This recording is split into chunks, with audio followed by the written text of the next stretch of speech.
Good evening, friends. Welcome to another class on YouTube provided by RNT Education Center.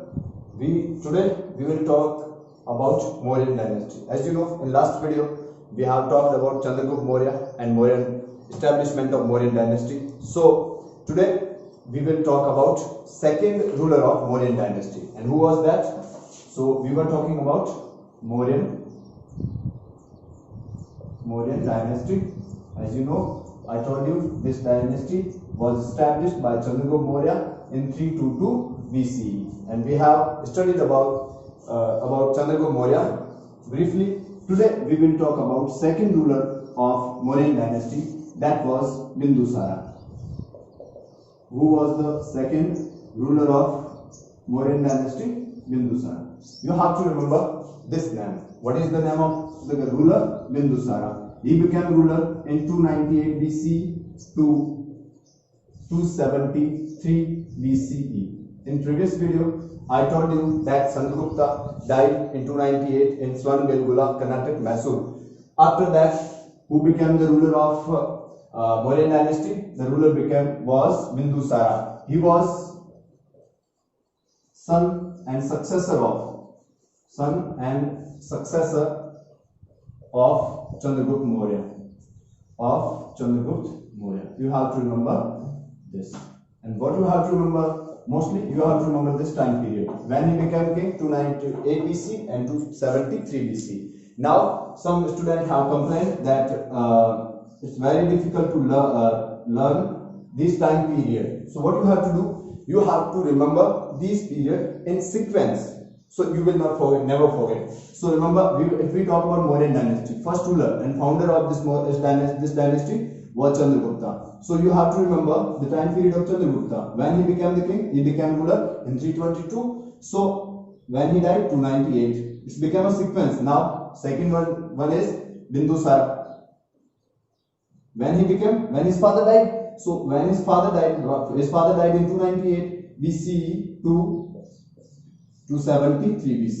So he died in 273 BC. After him, his son Asoka became the ruler, and when Asoka became the ruler, 272 to 232 BC.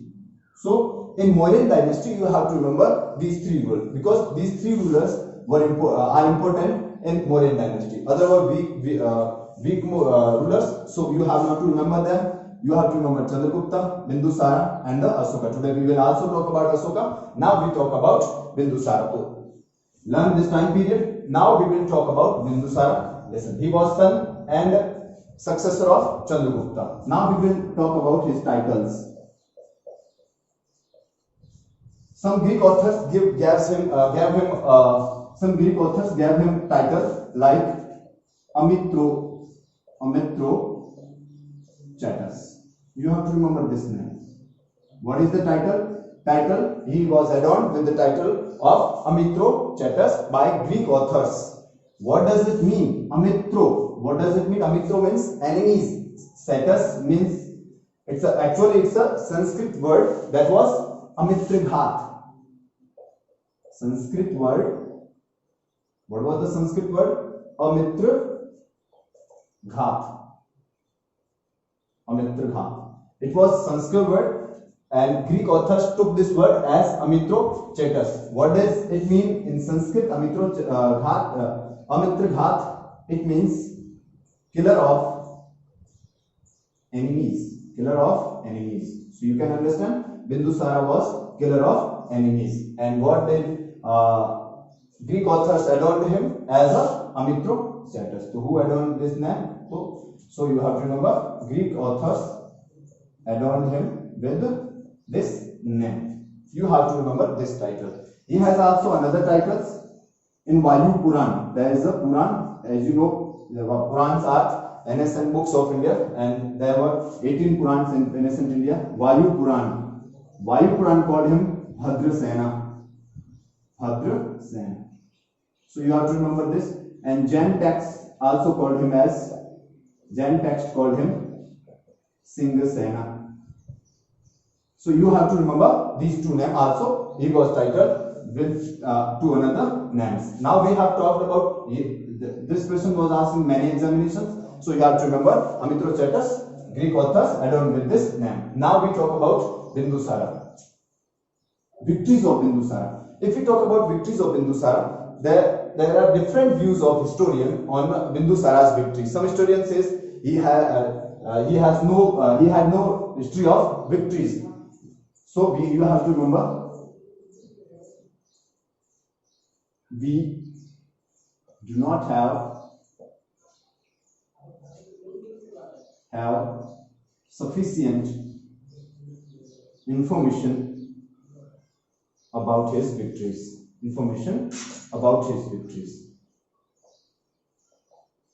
But there are some victories. But there are some books that mention that Bindusara was the first Mauryan ruler who invaded South India. Some books tells about Chandragupta, but most of books tells that Bindusara was the first ruler who invaded South India and included that part into the Mauryan dynasty, into the Magadha Empire. So he invaded South India. So you have to remember, he was the first Mauryan ruler who invaded South India too. Now there is a book also. You have to remember the book name is Divya Vadan. Divya Vadan. Actually, it's a Sanskrit anthology. Buddhist tales. What is in this book? There are some Buddhist tales in that, and this book tells us that Bindusara, time of Bindusara, in the period of Bindusara, there was a revolt in Takshashila. This book said that in the period of Bindusara, there was a revolt in the Takshashila. Now, Bindusara first he sent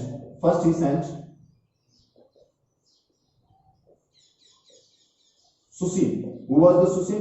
Susim was son of Bindusara, brother of Asoka. He sent him, but he failed to crush the revolt. But after that, he sent secondly, who went there? Secondly, Asoka crushed the revolt successfully. So you have to remember, crushed the revolt successfully. What you have to remember? The thing you have to remember, Divya Vadan, the book.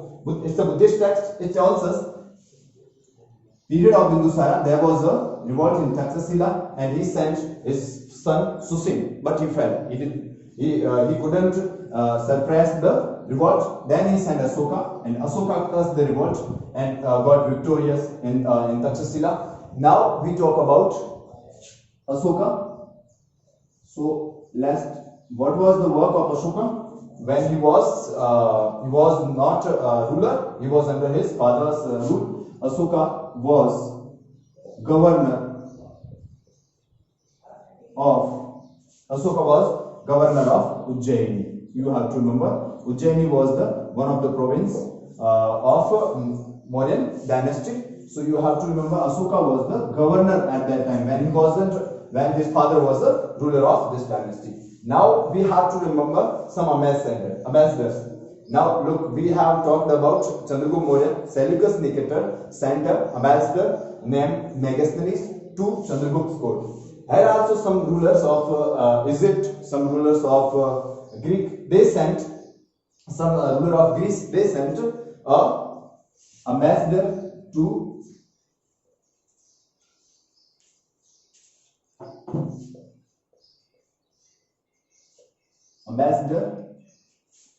So first ambassador was, you have to remember, Diomachus. Who was Diomachus? Diomachus was a ambassador of Greek ruler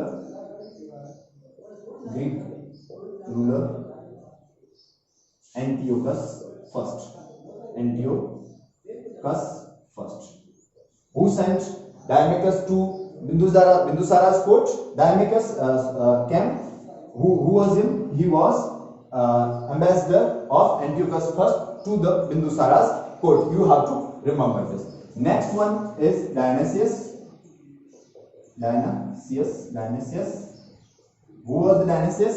He was talk about Ashoka. We have talked about Bindusara. Now we will talk about Ashoka. You have to remember this. This is the most important ruler of Indian history because he was very good ruler at that period. Ashoka, period of Ashoka, you have to remember that 272 BCE to 232 BCE. It was the time of Ashoka. Now you have to remember in 273 BCE, Bindusara died. Now some text says that Bindusara had many sons. Out of them, one was Ashoka. So there is a Jain hearsay. That hearsay says us.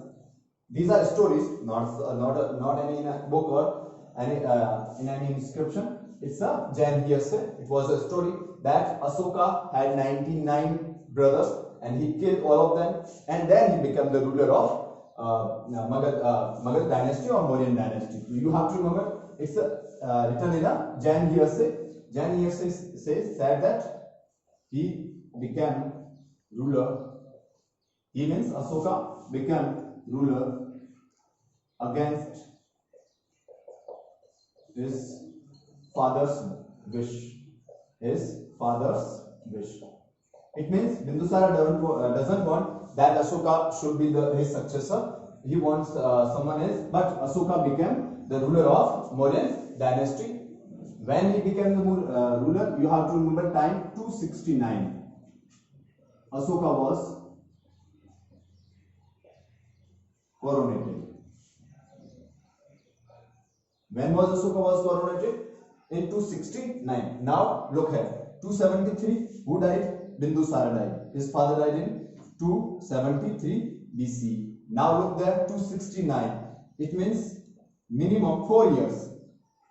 He was fighting against his revolutionary brothers because they were against him. They don't want that Ashoka become the ruler of Mauryan dynasty. So 4 years he fought against his brothers, and then in 269 BCE Ashoka coronated himself as a ruler of Mauryan dynasty. Now what we have to remember, his name Ashoka, but now we have to remember his titles. He had some titles in his inscriptions, in his rock edicts. He put his names as he adorned himself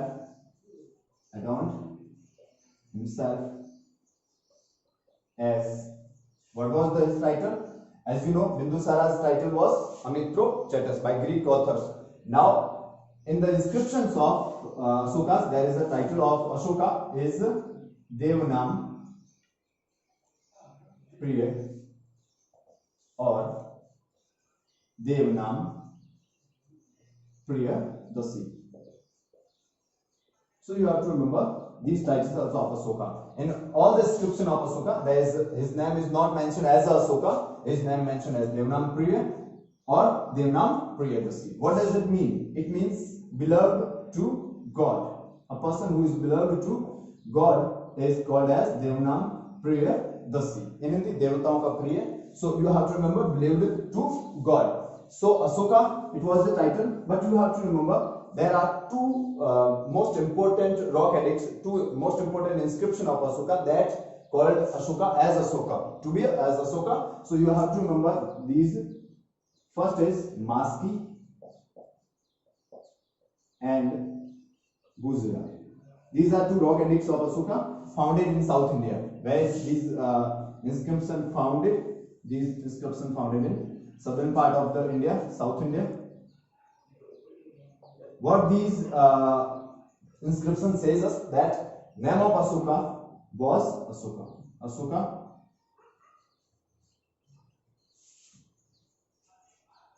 His name to be Ashoka.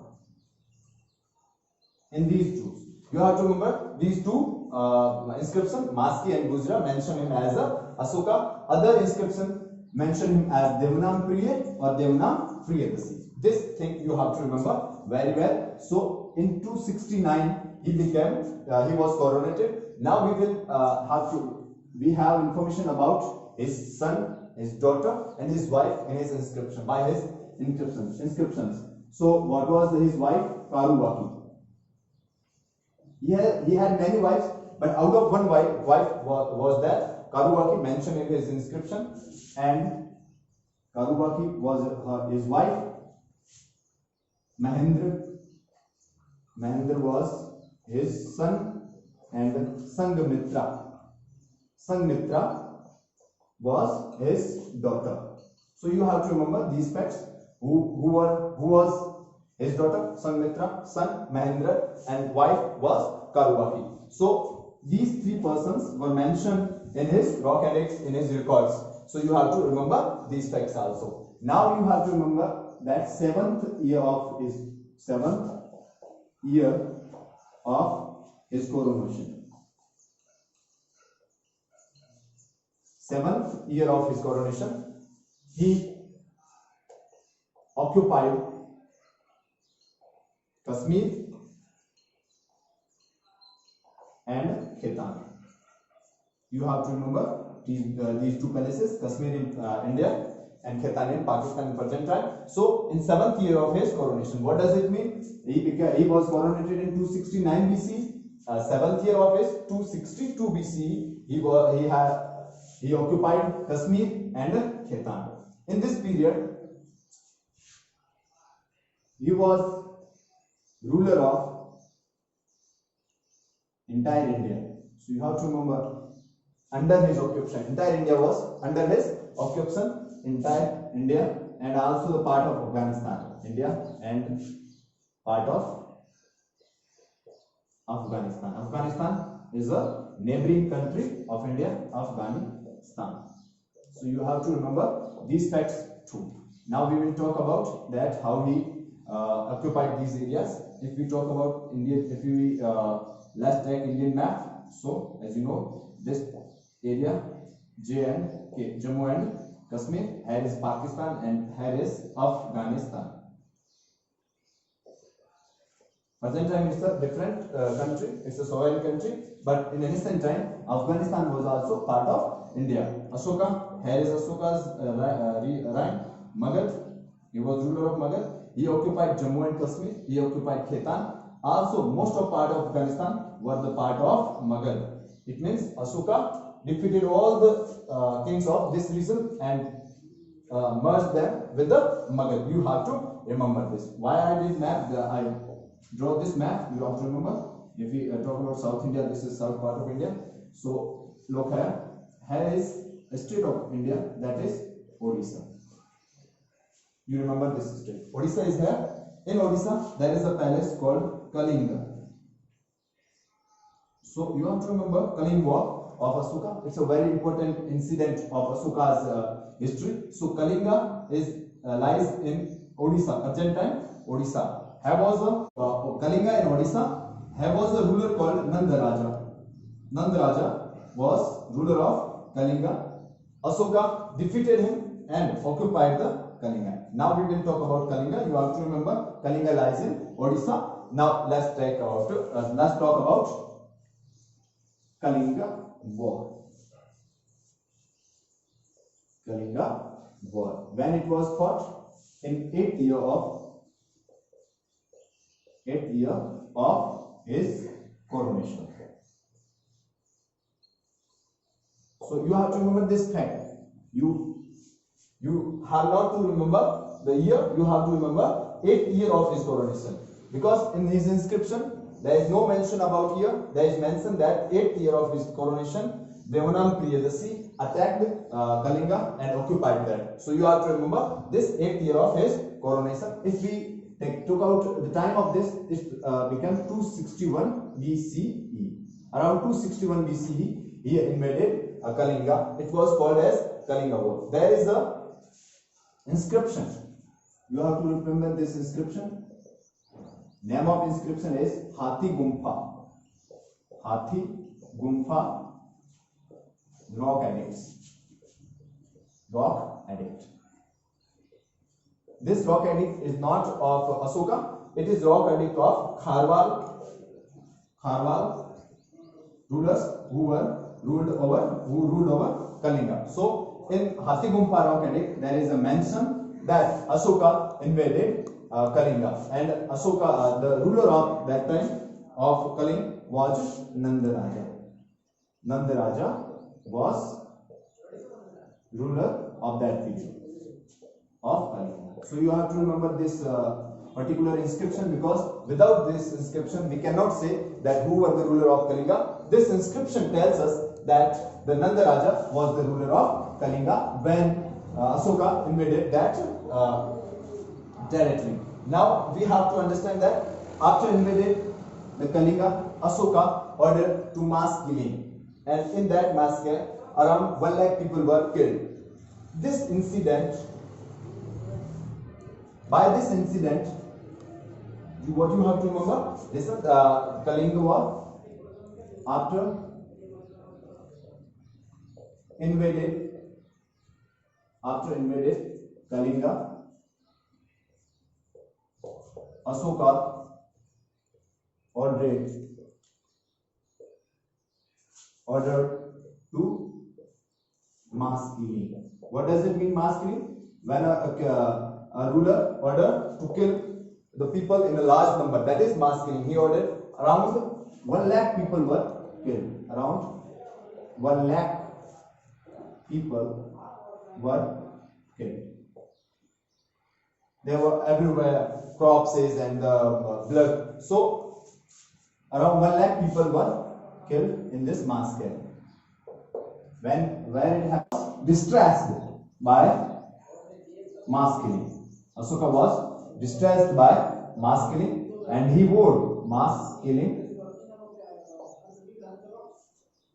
He was distressed by mass killing. He vowed that he will never touch any weapon. It means he will never fight any war, because when he saw the mass killing, he was very sad, he was very upset, and that day he decided that he will never fight a war, and this thing became the cause of decline of Mauryan dynasty, because Asoka never fought any war after Kalinga war 261 BCE. Now when Asoka discussed and mass killing, and he left the touching weapons, what he did, what did Asoka adopted?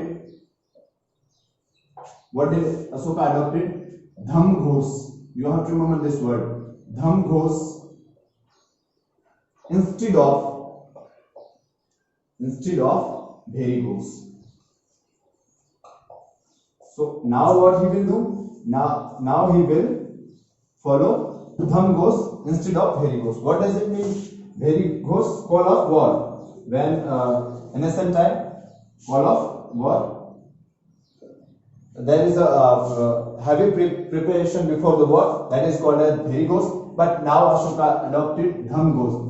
That means he will never fight any war in any part of his empire. So he adopted Dham Ghos. When he adopted this after Kalinga war. Now we will talk about after this war.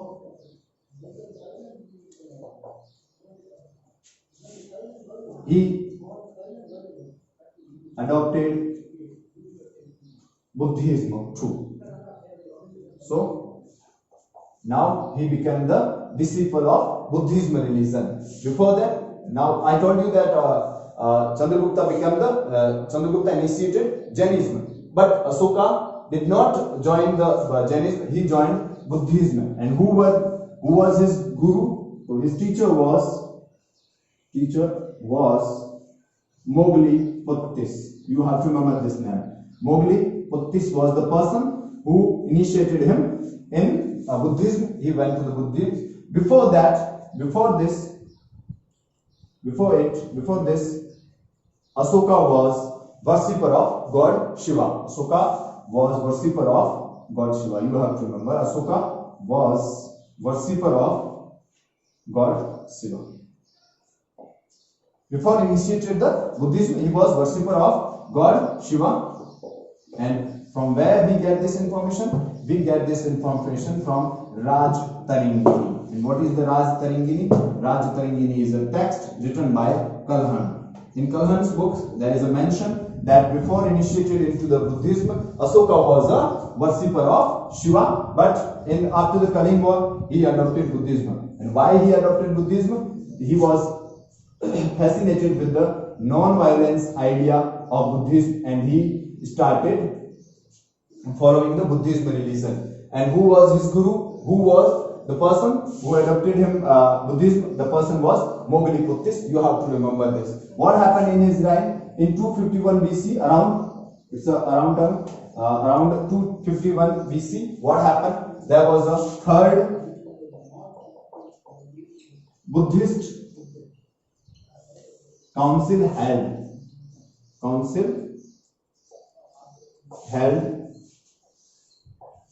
Where held? In Asoka's reign. 251 third. There were four Buddhist council held, but third Buddhist council held in the reign of Asoka, and who was the president of that? President was Moggalliputtis. President, you have to remember this. Who was the president of this council? President was Moggalliputtis. So Moggalliputtis was president of this Buddhist council. It is around 251 BC. You have to remember this fact too. Now we will talk about Asoka. When Asoka was died. Tomorrow we will talk about rock edicts of him, but today we will wrap up here and we will talk about his death. He died in 232 BC. 232 BC. After death of Asoka, the Mauryan dynasty started decline, and in around 183 BC, it was totally declined within 15 years.